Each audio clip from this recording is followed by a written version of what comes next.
Coruscant is one of the most iconic planets of Star Wars. It's an entire planet covered in city that's kilometers deep, and it's been that way for thousands of years.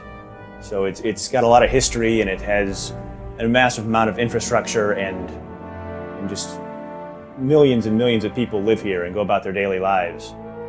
When we think about Coruscant, we think about it as metropolis, like the ultimate city.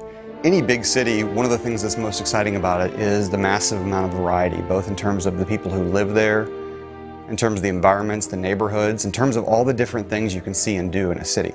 So it was really important to us in developing Coruscant. Like, this isn't just a city, it's a city world. And that's why we had to create just a massiveness and a depth and a vastness that you would almost get there and be astounded and feel small the first time you walked into Coruscant.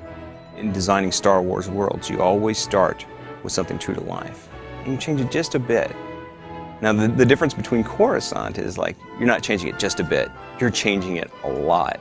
You're going the distance both directions. Whereas you might have, 50 stories on a building. What would that building look like if it was 1,000 stories? What would the Senate look like 3,000 years prior to the prequels? So there is a little bit of pulling elements from the movies, a little bit of pulling elements from the artistic ideas that some of the other artists have had. But then taking those elements and marrying them into stuff that exists in real life and stuff that has been already established in the KOTOR franchise. Some of the first major differences with Coruscant over any other planet, the obvious ones are there's absolutely no terrain on this planet. Zero. That in itself brings up a lot of interesting dilemmas. We have to think of how to build a planet with no terrain. Building a planet from the ground up is a major issue. The main building block is terrain. How do we build it without that? What we did is basically go through iteration after iteration after iteration just to build the space. The scale of Coruscant is massive. A lot of games have cities and a lot of games have huge areas, but no game has done this combination of the two, a huge city area, like to the degree that we have. In designing Coruscant, there was a little bit of story involvement in that the Sith have recently returned from deep space and have sacked Coruscant.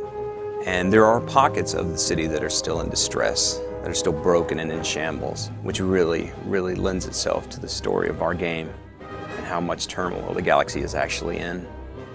The stories that take place on Coruscant really introduce the players to the greater galaxy. They introduce the player to the role of the Jedi in the greater galaxy, the role of the Republic in the greater galaxy, the state of the Republic in the greater galaxy.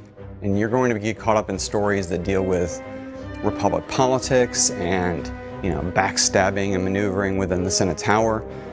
You might be at the top of the planet where it's seeing skyline, it's very pretty, you see sunset. As you travel further below the city, you might go down to the first level down and it's a little bit dirtier. There's going to be a little bit more everyday travel. The next step might be to where you're ending up in a mob-ruled area where potentially this planet at one point was bombed. We all know that. Further down, there's going to be complete gang warfare.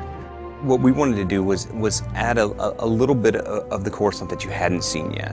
What powers these huge buildings, these buildings that stretch, kilometers into the sky? Where's the electrical system? Where's the plumbing?